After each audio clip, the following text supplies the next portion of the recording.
What if the hand that guided someone in the middle of the night was real? Imagine the candle flickering in a still room, the heavy sky outside, and suddenly, a light so pure it seems to rip the fear from your chest. Today you'll hear 3 life-changing testimonies and what all of this has to do with the 7 unrevealed messages of Medjugorje. Have you ever experienced this?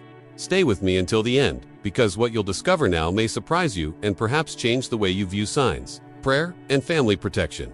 When we speak of lights in the darkness, we're not talking about empty metaphors. These are accounts of ordinary people describing a presence, a touch, a sense of comfort beyond reason. The Virgin's hand is symbol many call touch or protection appears. In the words of those who have experienced the inexplicable, as something simple and profound at the same time. There are reports of nights interrupted by a glow that didn't burn, of warmth that came without fire, of a peace that arrived in silence. These signs, often linked to the signs of Medjugorje, are accompanied by an inner call, prayer, conversion, care for family. And this brings us closer to the 7 unrevealed messages that are the spiritual backdrop behind many of these encounters. You don't have to be a mystic to hear these stories. You need to listen with an open heart. At a time when so many people seek proof and explanations, these testimonies bring something more difficult to measure. Fruit, true healing, reconciliation, decisions that change destinies, fruits that accompany light and touch. And this is precisely why we must learn to discern. Not every experience is a message. Not every fear is a sign. Discernment, prayer, and contact with the spiritual community help separate what brings us closer to God from what confuses us. Have you felt a chill throughout this introduction? Perhaps an old record, a forgotten dream, or a childhood memory where something similar happened, and you never told anyone. Stay with me until the end is not just a request, it's an invitation to enter the narrative with people who, like you and me, slept in doubt and woke with a certainty that changed them. Some of these stories took place in small villages, others, on the streets of big cities, some were public signs that hundreds saw, others were intimate moments that only one family witnessed. All, however, point to the same spiritual geography, Medjugorje, and its message is a map of warnings, consolations, and invitations to deep prayer. I'll now take you closer to those moments.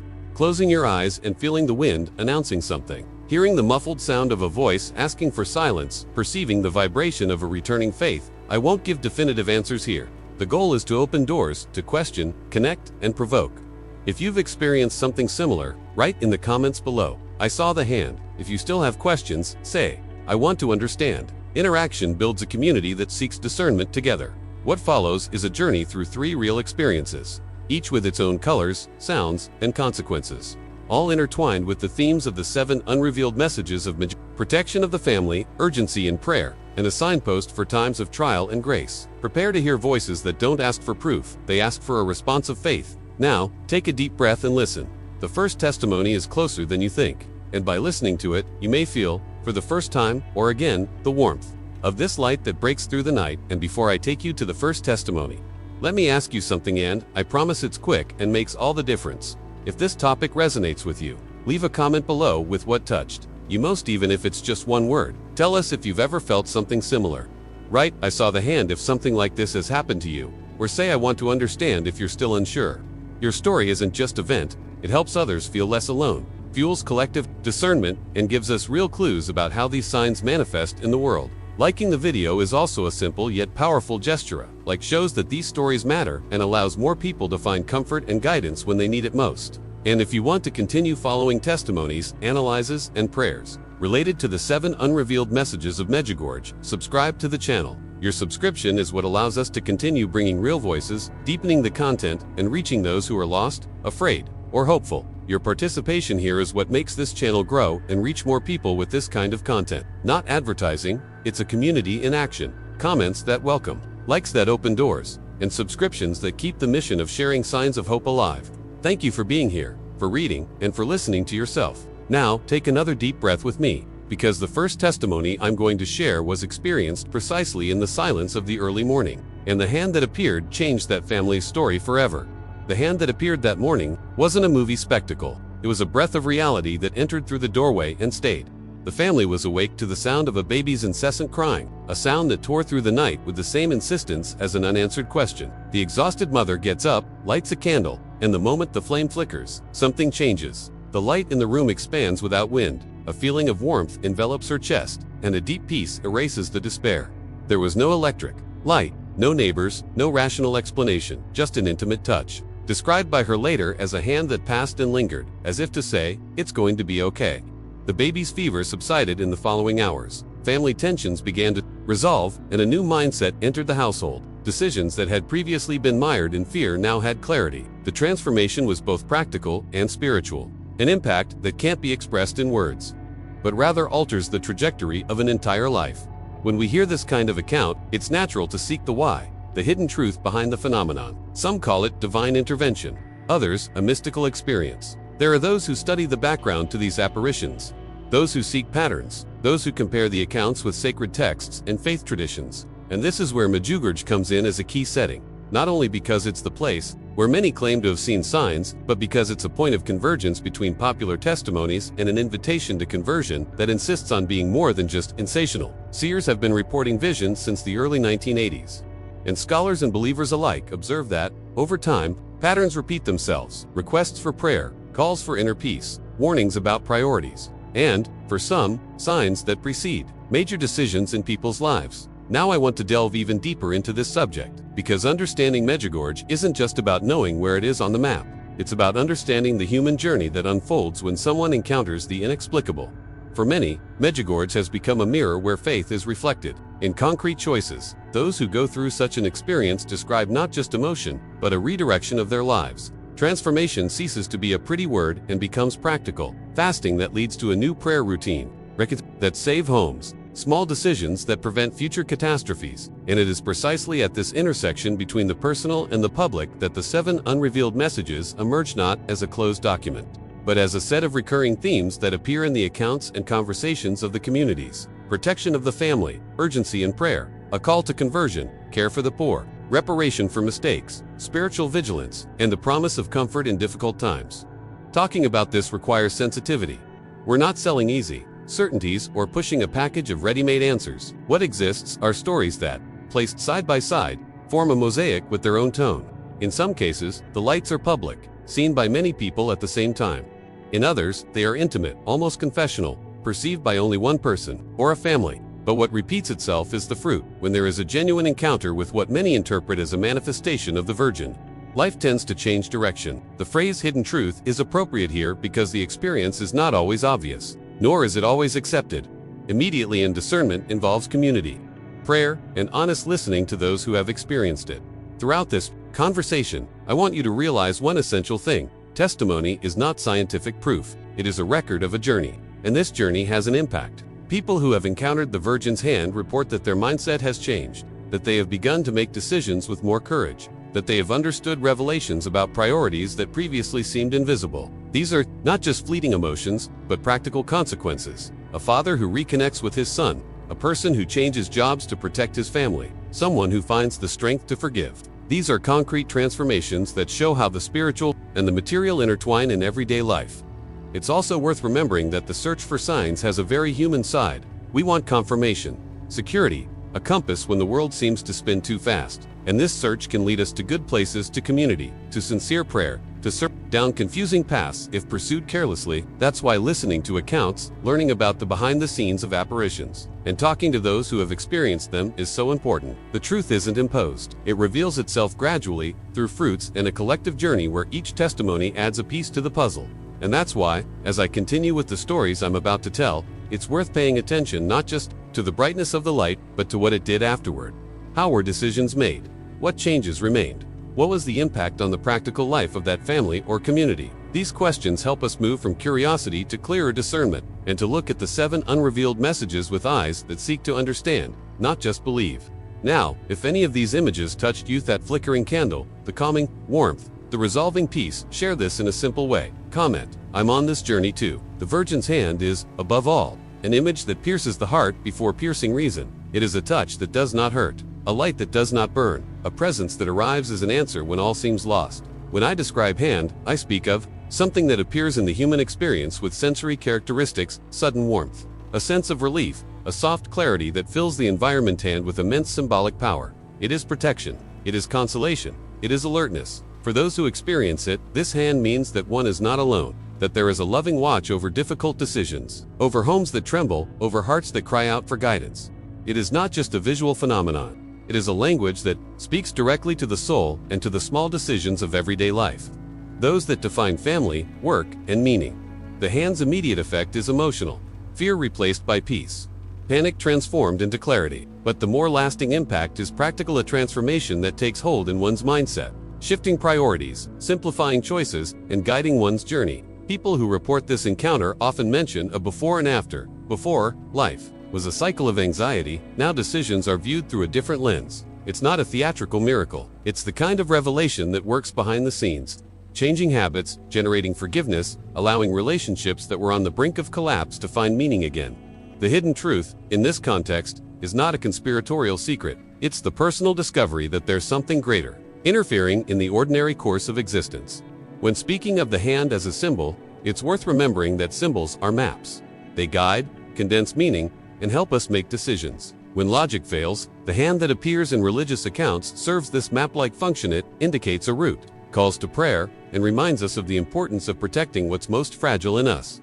When someone says they felt a touch that brought calm, it rarely ends in the realm of abstract spirituality. It becomes a concrete choice to pray more, seek reconciliation, prioritize family, pay attention to those in need. This is the tangible impact that connects the transcendent to everyday life.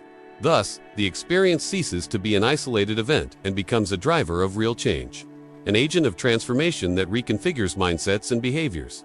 There is also the communal element. Some manifestations are public, shared by many, and in this case the hand becomes a collective sign, a catalyst for faith and community action. In other accounts, the experience is intimate, almost confidential, a secret between a person and the sacred. Both modalities have value because they produce distinct and necessary fruits. In the public sphere, the experience can revive traditions, mobilize mass prayers, and lead churches and groups to make pastoral decisions. In the private sphere, it can provoke a quiet revolution within a home.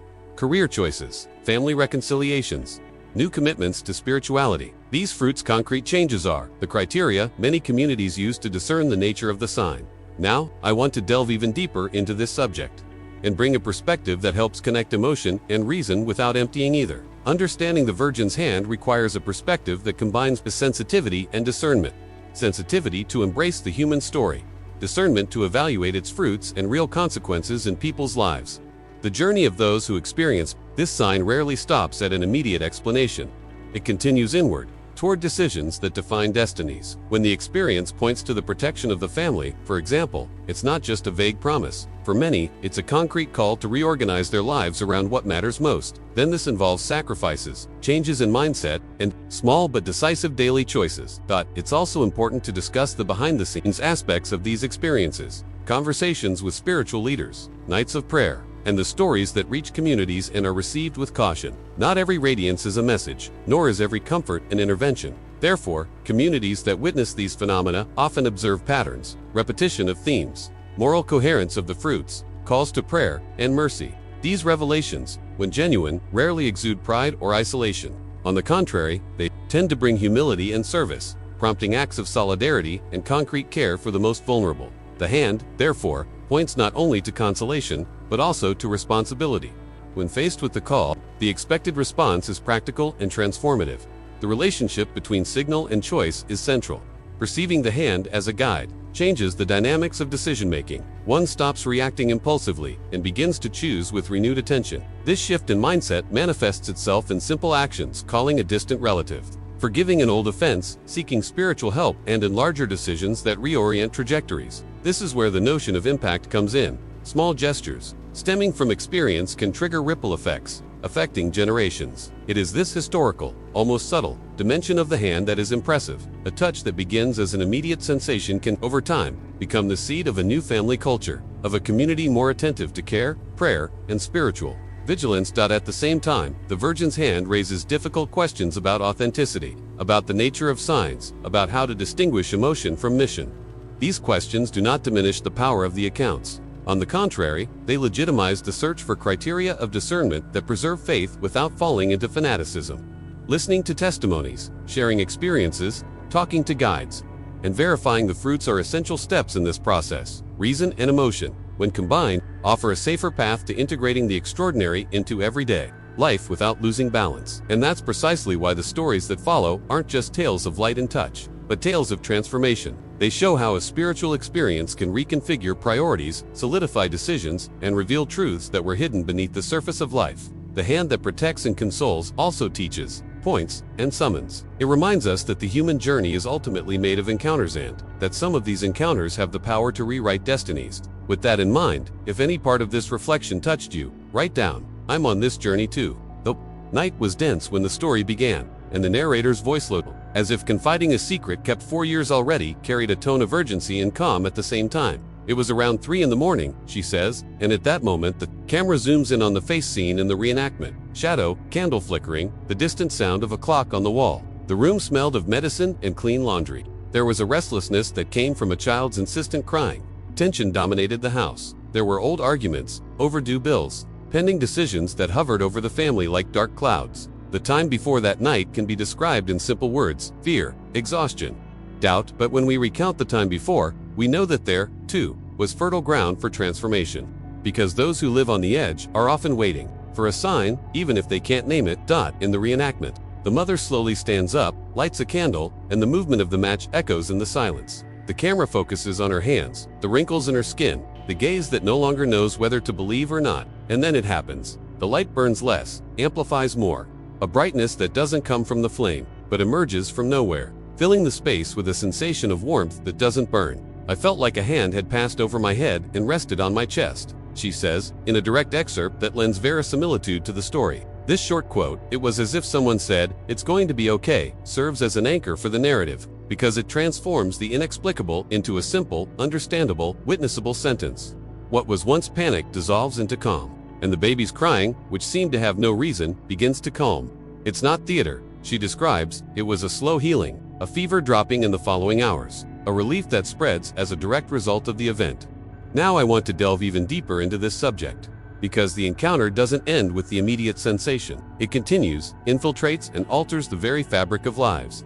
The transformation here isn't just emotional, it's mental and practical. After that night, the family begins to make different decisions. Priorities shift. The father, previously absent from domestic discussions due to work and wounded pride, begins to show up to talk, to seek reconciliation. The mother resumes a prayer routine that she herself describes as a life redirection, small disciplines, occasional fasting, more silence, and less social media during crucial hours of the day. These attitudes, seemingly simple decisions, generate a ripple effect. The bond between husband and wife strengthens, the home environment becomes less toxic, and the child grows up in a more peaceful atmosphere. It is this ripple effect, almost invisible at first, that reveals the true dimension of the phenomenon. The soothing hand has given rise to a new mentality within that household. The account also reveals the behind-the-scenes nature of the discernment. It wasn't an immediate, uncritical acceptance. There was a conversation with an older neighbor, a trip to the local church, and a meeting with a priest who listened to the testimony without rushing. The difficult questions arose right then and there. Was it a suggestion? Do we need professional help? How do we know if this is a sign or just momentary relief? These conversations are essential because they show that the journey of testimony passes through human filters: analysis, community prayer, verification of fruits. And the fruits, in this case, were visible: reconciliation, decisions that prioritized the family, and concrete behavioral changes that preserved everyone's emotional health. The hidden truth, therefore, wasn't a spectacular revelation to the town square. It was a sequence of small, internal revelations that, taken together, reshaped the family's life.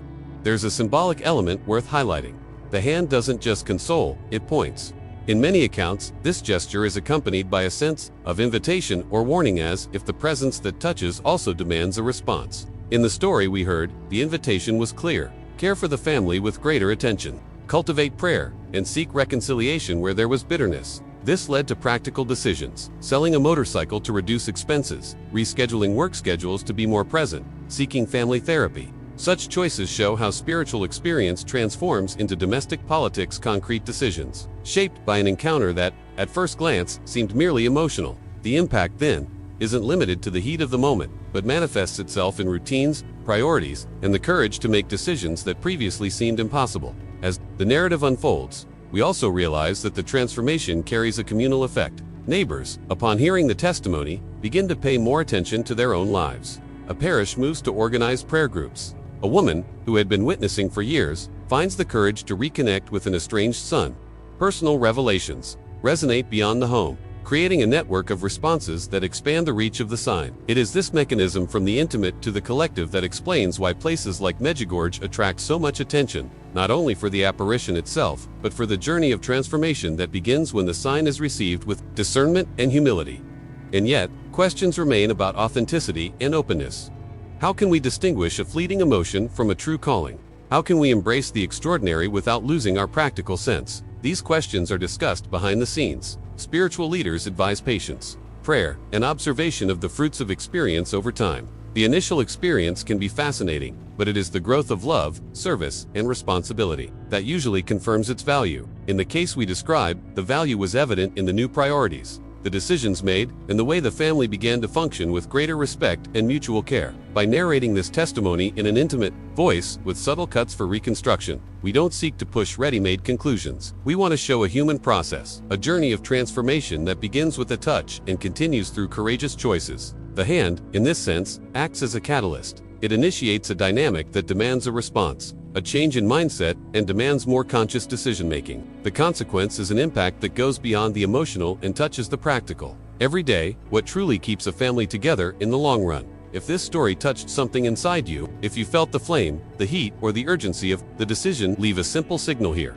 Comment: "This makes sense to me." It was on a summer evening that the second testimony came to life. The small community gathered in front of the church for a simple procession, as they did every year. The sky was clear and the temperature mild, when suddenly, an unusual light appeared on the horizon, not a lighthouse reflection, nor an obvious weather phenomenon. People began pointing, some knelt, others pulled out their phones, and there was a collective silence broken only by a murmur of astonishment. "It seemed like a luminous hand was moving slowly over the church," said one of the oldest residents, tears in her eyes.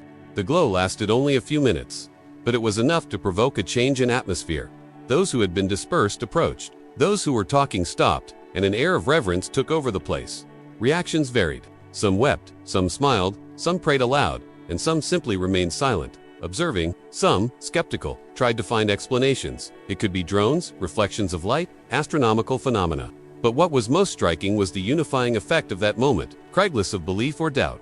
Everyone was looking at the same point, connected by the same question. The local priest, when contacted the following morning, commented in his homily whether it was a miracle or not. "The fruit is here. We are together, attentive, praying with our hearts more awake. Perhaps this is what heaven is trying to teach us." This statement spread across the parish's social media and gained traction among the faithful, who began organizing weekly prayer vigils, inspired by the event. Now I want to delve even deeper into this subject, because the impact of a collective sign is very different from that of a private one.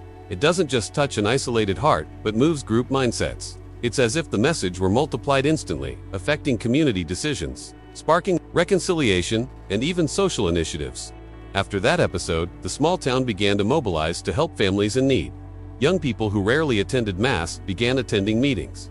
People who had been distant from the faith found the courage to reconnect. The transformation took place not only in the spiritual realm, but also in daily practice. Neighbors became more supportive. Old differences were put aside, and a sense of collective responsibility began to grow.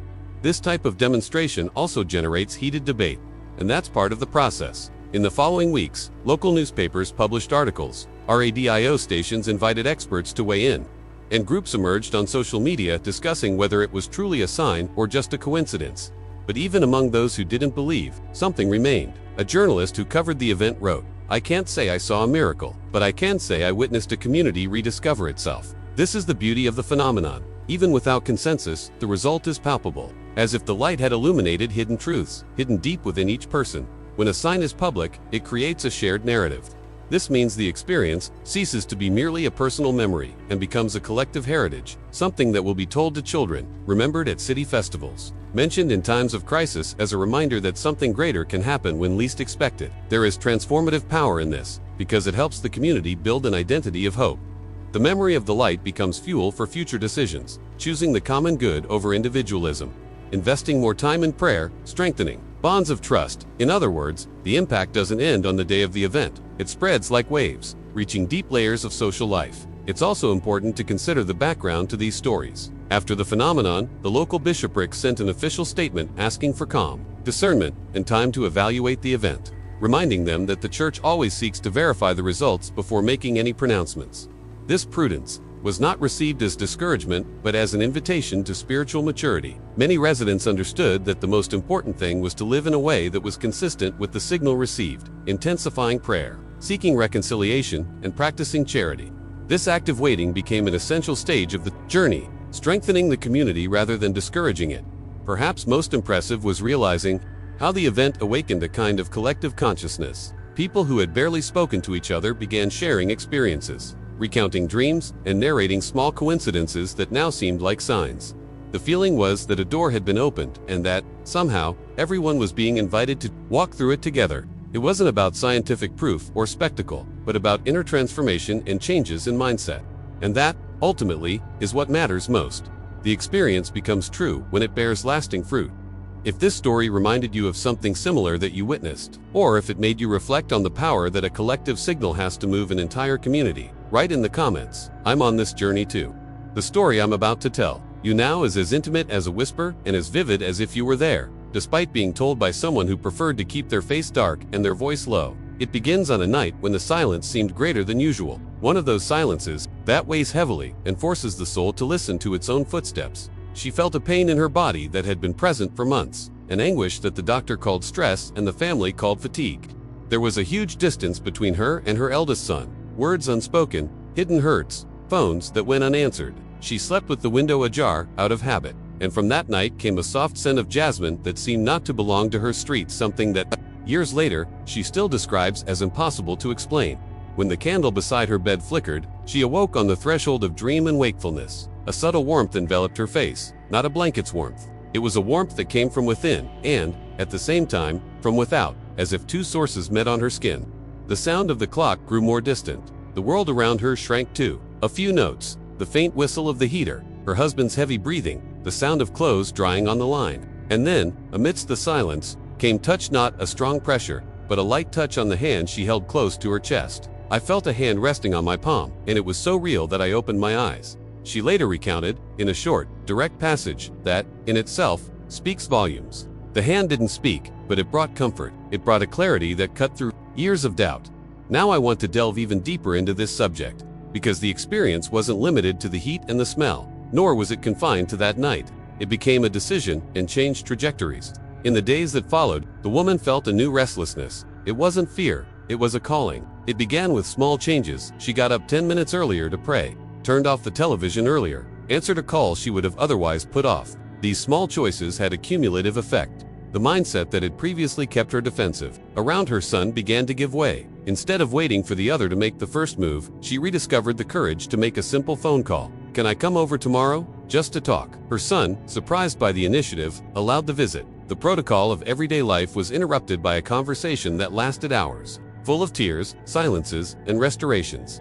The healing, in this account, wasn't immediate like in a movie. It was progressive. The woman noticed her body responding, fewer headaches, deeper nights of sleep, and a normalized appetite. But what truly transformed the situation was the change in relationships and decisions. Her husband, seeing the transformation, also began to review his habits. A time-consuming job was reconsidered. A planned move to another city was postponed. To prioritize recovery and family time, these decisions, made gradually, show how an intimate sign can generate a practical and lasting impact. The hidden truth, which previously seemed only a desire deep in the heart, was revealed in concrete actions. There's something almost cinematic about the sensory details of this account. The scent of jasmine that never left her memory. The heat that didn't burn but illuminated, the silence that allowed her to hear what her heart truly wanted to say. These elements began to function as temporal markers in the family's life, a smell that recalled reconciliation, a warmth that recalled a late-night prayer, a silence that once frightened and now celebrated presence. And, behind the scenes of this change, conversations arose with trusted people, a neighbor who accompanied the process, a parish priest who listened leisurely, a prayer group that included the family in its intentions.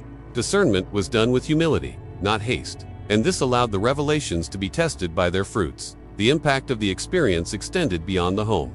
That woman's small change in attitude served as a trigger for others in her social circle to undertake their own transformations. A cousin who was experiencing relationship problems sought counseling. A friend struggling with alcohol began attending a support group. The journey of an intimate touch, therefore, unleashed waves of care that reached sectors of the community that, at first glance, seemed distant. Transformation, when genuine, is contagious, not as an epidemic, but as a subtle example that decisions made with courage and faith have repercussions. Listening to this woman's story, we also perceive the tensions that accompany the experience, the fear of exposing something so personal, the shame of appearing gullible, the need for protection against easy explanations. She herself hesitated before telling her neighbors. She feared people would dismiss what she experienced as delusional or attention-seeking, but by sharing, she received support and practical help. Meals were brought in the first few days. Her son started calling more often. Her husband reorganized his schedule. The community's embrace transformed the event into a platform for reconstruction. This is an important lesson about how the social and spiritual dialogue behind the scenes of supernatural experiences. This intimate testimony also challenges our understanding of faith as something purely theoretical. Here, faith became an attituded decision to believe enough to act, the courage to forgive, the discipline to maintain small practices that, together, changed her routine. The hand she felt didn't provide a complete manual. It gave a push, an invitation to action, and it is these decisions, accepting support, prioritizing family, seeking spiritual guidance that transform the encounter into true change. The journey isn't limited to the miracle. It extends to the daily choices that consolidate the miracle. In routine, as you listen to this story, you may have felt a mix of emotions: admiration, skepticism, hope. This is natural. What matters, in the end, is the impact, the lives touched, the decisions made, the shift in mindset that placed family well-being above other urgent concerns. An intimate experience, by its nature, requires courage to share and wisdom to accompany. And it is precisely this balance between sensitivity and judgment that allows signs like these to reveal themselves as seeds of transformation.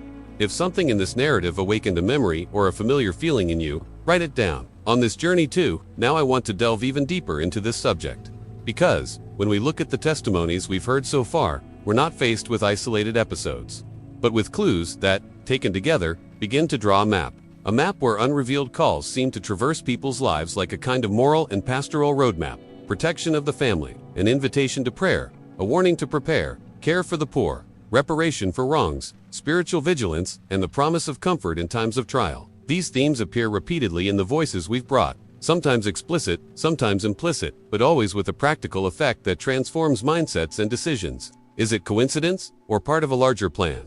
This question isn't rhetorical, it's the starting point for those who wish to understand the real impact of these signs. In each account, there's a common thread. The sign isn't limited to spectacle. It's accompanied by a demand or request for a response. When I speak of family protection, I'm not just referring to sentimental images, but to concrete measures families take after such an encounter: rearranging schedules, prioritizing presence, seeking reconciliation where there was hurt. When I mention the invitation to prayer, it's not just an abstract appeal. It's the implementation of new habits: daily minutes of silence, nights of vigil, prayer groups that emerge behind the scenes and begin to sustain the community's spiritual journey. The sign asks for something, and the request translates into decisions that have material consequences in daily life. This is transformation with a capital B, not a fleeting emotional state, but a change in attitude, a reallocation of values. There is also a hidden truth that the accounts expose. The signs seem to choose different means to touch people. Sometimes they arrive as public lights that mobilize an entire city. Other times, as intimate touches that affect only one home. In both cases, the impact is measured by the fruit. The Church, in its local instances, often reminds us that the first criterion of veracity is the fruit: greater love, practical charity, lasting conversions. Thus, the 7 unrevealed messages, seen through this lens, function as vectors of discernment. They help identify whether the sign leads to good, creates unity, promotes service and responsibility. The verification process is not theatrical. It is patient, involving long prayers, conversations with spiritual leaders, and attention to behavioral changes that consolidate over time. Now, I want to delve even deeper into this topic, because there's also a collective aspect that deserves attention. When a sign mobilizes several people, as in the second testimony, it triggers a ripple effect that can reshape a community. This collective consciousness that forms doesn't replace the individual, but rather creates a favorable environment for impactful decisions to be made. A city that gathers in vigil, for example, often sees the emergence of concrete social initiatives: food banks, assistance for the elderly, support groups for families in crisis that are the practical reflection of a renewed mindset. It's no exaggeration to say that, in many places, apparitions function as catalysts for social responsibility. The sign becomes an invitation to act, and action implies domestic and community political changes, small, silent revolutions that alter trajectories. There is, of course, the dimension of personal revelations, the kind that touches the innermost and is therefore also fragile. Behind the scenes, many people need support to integrate the extraordinary into their daily lives. Discernment here involves 3 basic stages, though they are never linear: reception, listening without judgment; verification, praying and observing the fruits; and guidance, seeking spiritual guidance and, if necessary, professional support. These steps, when performed with humility, help transform the experience into sustainable change. The hand someone feels as they navigate a night of anguish, for example, can be the beginning of a therapy of inner healing, reconciliation, and new decisions that, in the long run, reveal the true impact of the encounter. Another issue that emerges in conversations is the relationship between signs and responsibility. Not every sign exempts a person from human effort. Often, a sign calls for collaboration with grace. Experience does not replace moral choice, nor does it remove the need for deliberate action. On the contrary, in many accounts, the touch or light was merely the initial stimulus. The real work came later, in difficult decisions, in sacrifices, and in choices that required courage. This is where transformation becomes concrete, when people convert emotion into habits, anxiety into discipline, doubt into commitment. This is the point at which the journey ceases to be just an experience and becomes a life story. Now I want to delve even deeper into this subject and talk about what happens when signs and messages collide with skepticism. Healthy skepticism is an ally of discernment. It forces questions and prevents hasty However, skepticism that extinguishes the desire to seek answers can be harmful, as it closes doors that could lead to convergence and valuable social actions.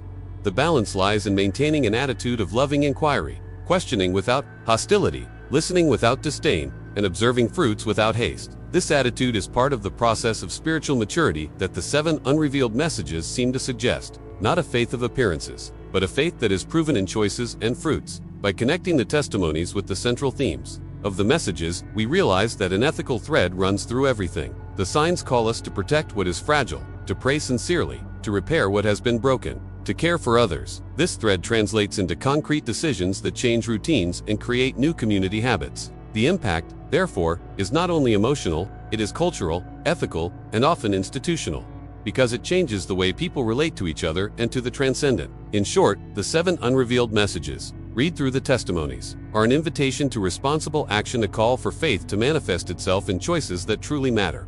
If this reflection awakens something in you, a doubt, a memory, or a desire to better understand how signs and messages intertwine with our lives, leave just one word in the comments: revelation.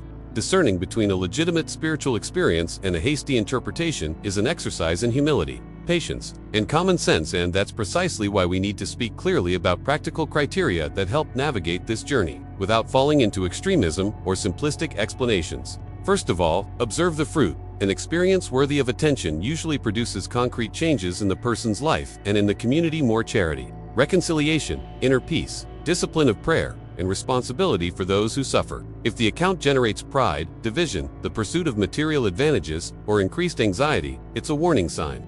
Second, coherence with moral and spiritual teachings is essential. Authentic signs do not contradict the pillars of faith, nor promote behaviors that encourage pride, exclusion, or disorder. On the contrary, they tend to strengthen values such as compassion, truth, justice, and service. Therefore, it's important to always ask, does what I felt or saw make me more loving, more humble, more available to others, or does it simply place me at the center of a spectacle? The answer begins to illuminate the nature of the phenomenon.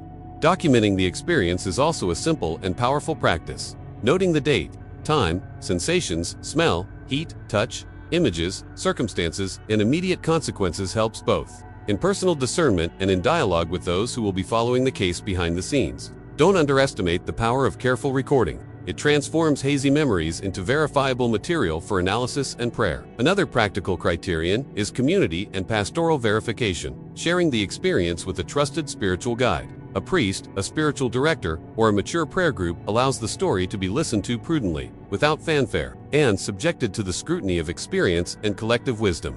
Pastoral authority, when exercised wisely, neither silences nor condemns. It guides, suggests steps, and helps distinguish emotion from mission.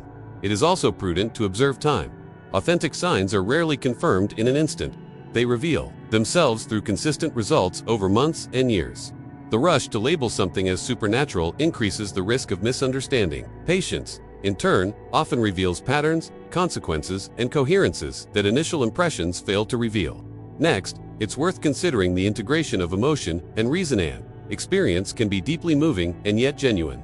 but it needs to be integrated into everyday life so that it produces concrete, transformative decisions. Those who truly encounter a sign tend to make practical decisions, changes in mindset, priorities, and attitudes that demonstrate that the experience was not a mere spectacle, but a catalyst for transformation. And when I speak of decisions, I mean real choices, paying more attention to family, forgiving an offender, dedicating time to prayer, seeking professional help if experiencing psychological distress, actions that reconfigure trajectory. There are also clear boundaries that serve as safeguards, signs that demand illegal behavior, promote isolation, encourage the severing of ties without plausible justification, or ask for money with miraculous promises deserve immediate suspicion. Authentic spirituality does not feed on financial exploitation or emotional manipulation.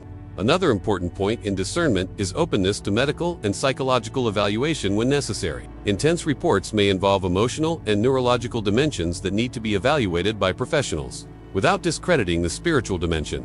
Asking for clinical help is a sign of responsibility, not discredit, and often the cooperation between professional care and spiritual guidance yields more balanced and secure results. At the same time, I encourage practices that deepen spiritual judgment, consistent prayer, periodic fasting, reading scripture, participation in sacraments. An honest dialogue with the faith community help to filter what is authentic light and what is an optical illusion of the soul. These elements are not magic formulas, but instruments that align the person with criteria tested over centuries of spiritual tradition. Now I want to delve even deeper into this subject, because discernment is not just applying a checklist, it is entering a relational process in which humility and wisdom walk hand in hand. This means recognizing personal limits, knowing when we are tired, vulnerable, or emotionally overwhelmed, and avoiding hasty judgments. It also involves seeking guidance from trusted institutions, a bishop, a priest trained in spirituality, a recognized spiritual director, or even theological study groups, voices that bring perspective and balance. The urgency of the heart, with the sobriety of reason. The practice of community discernment, in turn, reduces the risk of isolated interpretations becoming personal dogmas. When an experience is placed within the community, it is viewed from multiple angles and subjected to prayer, fasting, and observation of its fruits. There is also an ethical criterion that never fails: signs that promote greater service to the poor, reconciliation, and love for neighbor tend to reveal their authenticity through the effects they generate within the social fabric. Practical impact: a network of aid that emerges, a charitable movement that strengthens, reconciliations that heal old wounds, is often the most reliable indication that something genuine has occurred.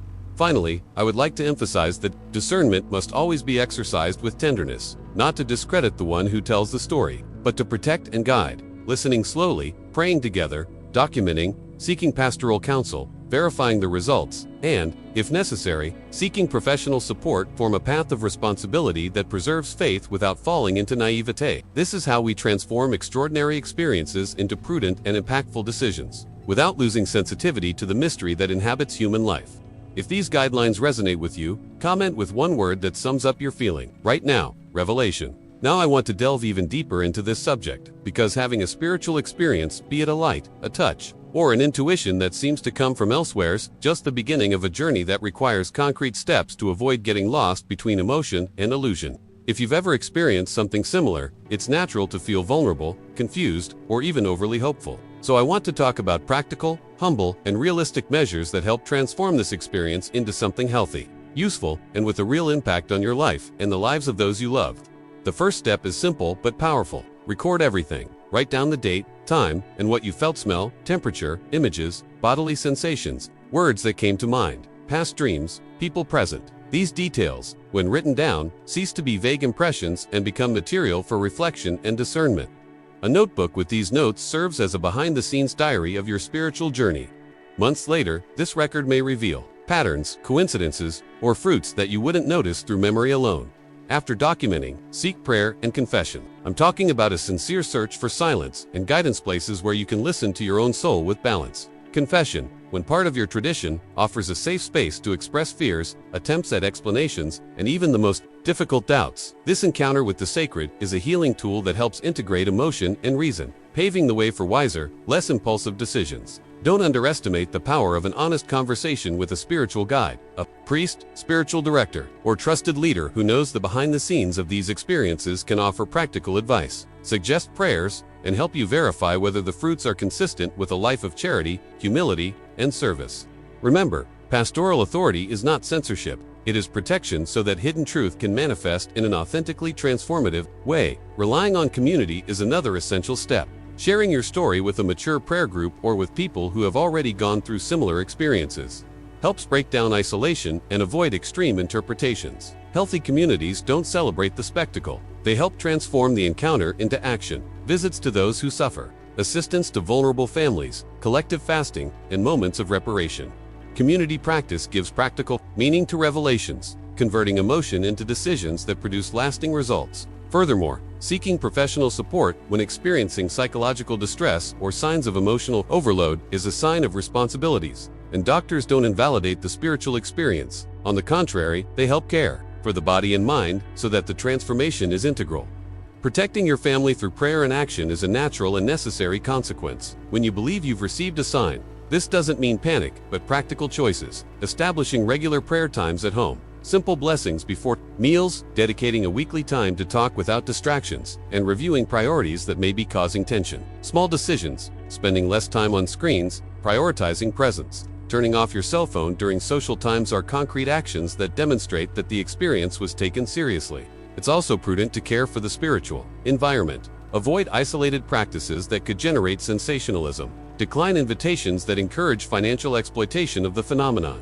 And always seek guidance from trusted people of faith. True transformation is confirmed by ethical choices and responsible actions.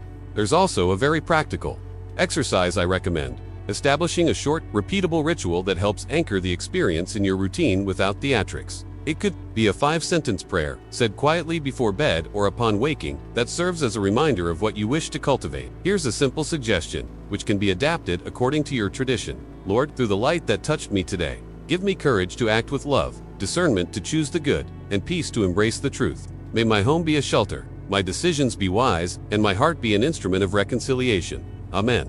Repeating something like this doesn't automatically create mysticism, but it disciplines memory and intention. It transforms an event into a life project, a spark that ignites daily actions. Another practical step is to create a small personal action plan. List 3 concrete decisions you can make in the coming weeks. For example, calling a distant relative and arranging a meeting, reducing a source of stress that consumes family time, or setting aside half an hour a day for silent prayer. Small decisions, when added together, make an impact. Document your progress in your notebook. Observe how your family environment and your own mindset change over time. This habit of transforming revelation into a practical routine is what distinguishes fleeting experiences from lasting transformation.